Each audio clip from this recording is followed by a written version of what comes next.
5 steps to organizing your photos. It's myOrganized.life live.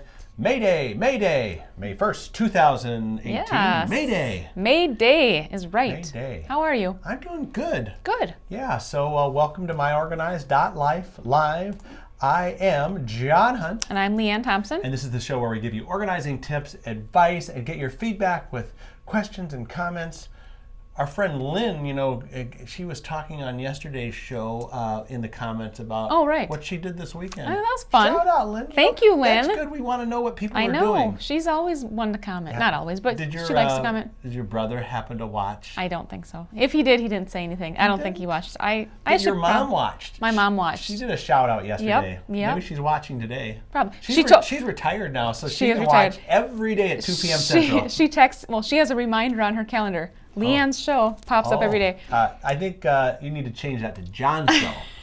And then she texted me right after the show yesterday because we previewed what we were going to talk about. Really? She's so excited for this topic today. Oh, today's topic. Yeah, well, let's get right into it because we had mentioned Deb Cabral, who is part of the thumbnail image of last Friday's show on Facebook. Live from NAPO. And Declutter Coach Deb is her name. She's great. On that, when she was like waving and stuff, she's got so much energy. I know, doesn't she does. I don't know if anyone has got more energy than Deb Cabral. No, I don't either. Yeah. But, honestly, I don't. So, and she's the kind of person you'd want to have helping you organize your photos, because I don't know if you're like me, but thousands of photos. Thousands and thousands of photos. So today this is actually an article you can find at smeed.com in our organized.life blog section. And you can actually just put in the search bar at smeed.com, 5 steps to organizing your photos.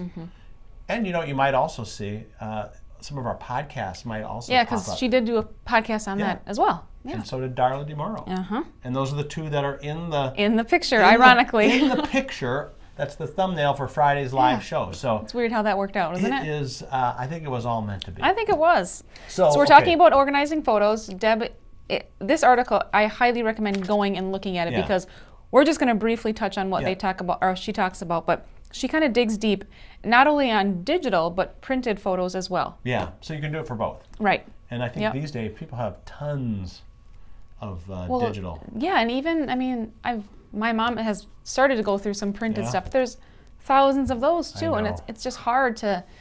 It's overwhelming. Yep. So Deb kind of breaks things down into 5 steps. 5 steps. We like that too because that's what an organizer will do. They'll make it really simple to do. Really simple. Step number 1. Step number 1: gather all your photos. Okay. So if you've got all the printed ones, get them all in one spot. Even your negatives. She said you can probably throw those away. Yep. Some professional photographers might disagree, but she said you can always scan your printed copy if you need to make an enlargement, and it would pretty much serve the same purpose. I also remember from the podcast on the digital side of this, she talked about gathering all those together too, like maybe taking them, you might have some on this computer, some on this hard drive, get them all in kind of like one. That's what she says on. Yeah, okay. That's why I remember it. Oh, got it. Okay. Because I also just read it about 2 seconds ago too. Got it. Oh, she said that in the podcast too. So CDs, jump drives, computers. Gather them all together in one place. Yep. Okay. Good. Once you have them all, then you sort them by decade and then topic. Okay. So all those pictures that look the same with the gold couch with the flowers on it. We know those are from the 70s. 70s. Yes. Grab all those. If they're in front of a Christmas tree, 70s Christmas. Yeah. You've got that pile. Have you ever, this just happened to me this weekend, have you ever had like a picture where they have the date on the camera? Yeah. You know how they embossed, or what do they, like print them Just right printed on, But it's wrong?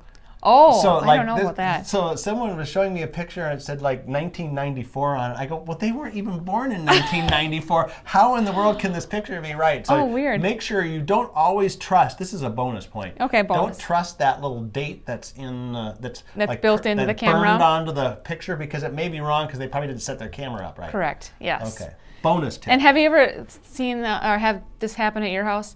It's like you're going through pictures and it's here's Christmas 2000 and you got the person holding up the gift and then Christmas 2003. It's the same person just holding up a different sweater in the same chair, same living room. Well, we always call it like at Thanksgiving the obligatory food shot. Oh yeah. So everyone's sitting at the table, everyone's starving, and all the food is there. And like, come on, can we eat? No, everyone get there. And you have like 15 people there, so the guys are like way back trying to take a picture, and everyone's going, "We take the picture because we need to eat here." You know? Right.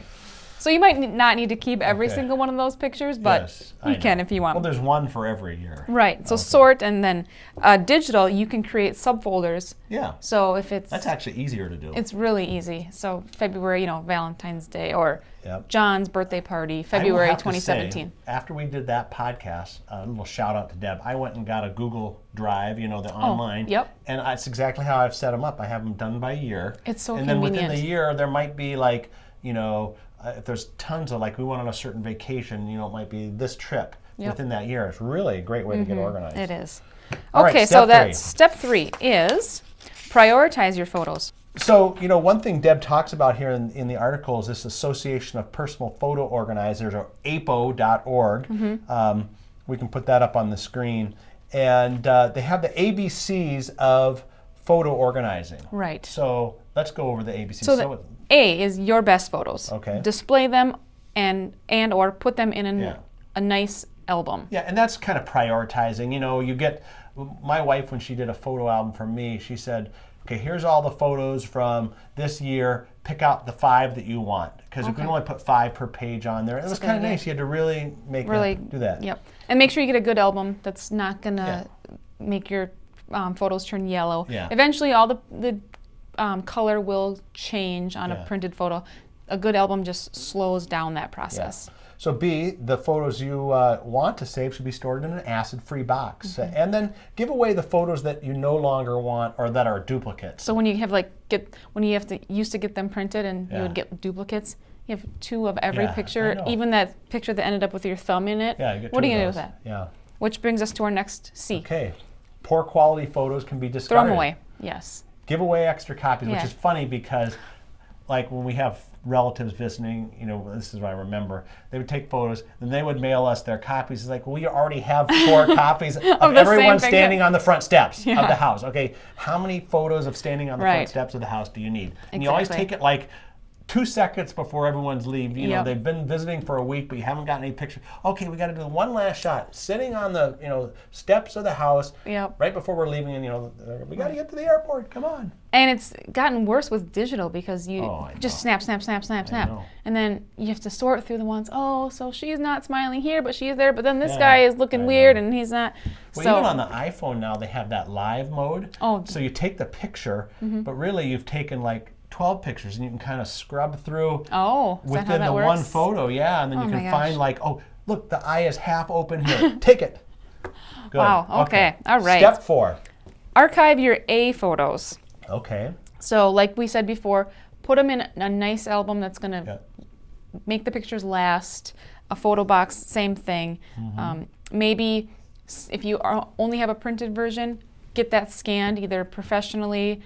That would be probably the best case, or if you have a scanner yourself, scan a couple of them that you really want to treasure, and they have the scanning professionals you can find on that apo.org because they have a list of them. I know I've heard on the radio this legacy box thing where you send them. I think Deb talked about that too. Yeah, you send them a box of stuff, whether it's movies, and they put it all on a disc for you. So that's kind of nice. And then the digital, protect and save your precious digital photos in multiple ways. You can copy photos to jump drives, CDs, hard drives, whatever you want to use. So and some people go even as far as getting, like you said, getting all of their printed stuff scanned, and then archive those as well. Which and putting them on like the reason I did the Google Drive was that I had these external hard drives, but then they fail, and then if everything you have is on a backup drive and that drive fails, so do you do a paid Google Drive subscription? Yeah, I do. It's like $10 a month because you get like 2 terabytes or something like that. Okay. It's a lot. You could put and of like course, movies too. You could put like home movies up there. They take, I do have the home movies like from your phone. Yeah, right. Because once you get a new phone, then what do you do with these movies? Now the downside was I didn't sort them before. I figured I just got to get these saved, so I just moved everything up there. So now you've got like 30,000 pictures and videos up there. Organized. Yeah. Someday when I'm retired, I'm going to go. And I'm doing this show solo. Yeah. After you're out of here. Yeah. That's going to be, who knows? Could be soon, could be not soon. He's dropping hints, I guess. No, I don't know. So anay, okay. Store or use your A and B photos. Yeah, that's step 5. Yep. Respect the photos you're keeping. Yep. Put them out on, in frames or whatever, Yeah. and then store and label the stuff you are gonna store, because it's nice, when you're long gone and your great Who is that in that picture? granddaughter is looking through pictures and she's Who is that on that gold couch? Yeah, she'll flip it over and can see, oh, that's Grandpa John way back in 2018. Yeah. And also, if you do get this article, remember you can go to smeed.com, go into the search bar, put 5 steps to organizing your photos. You're also going to probably see the podcast, which kind of one-ups this article. It's 7 steps. Oh, that's to organizing right. your photos. So you can actually see that one too. And I think on Deb's website, if I remember correctly, she does have her own section kind of dedicated to photo organization, because she is really, really big into that. Yes, she is. So the Declutter Coach. Declutter Coach Deb. All right. Yeah, we could just give her a shout out. Hey, Deb. DeclutterCoachDeb.com. All right. Well, that's it for Tuesday, May Day, April 1st. Tomorrow, the 2nd. May 1st. You just said April 1st. May 1st, yeah. May 1st. Tomorrow is Wednesday. What happens Wednesday? Podcast. It's part 2 of Shauna Turner. Yeah, that's right. Organizing common Everyday things. And common items. Right. Yeah. Good. So we'll find out what she has to say on that. Thursday solution, Friday blogger roundup, and it's going to be the weekend. Yes. So we're already looking forward to the weekend because it's spring now. Oh, I know. It was 80 degrees here yesterday. I can't believe it. We were just complacent. Last week. I know. I was like crazy. Yeah, it's insane. All right. Okay, well I guess that's a wrap, huh? That's good, yeah. And we'll see you next time on myOrganized.life live.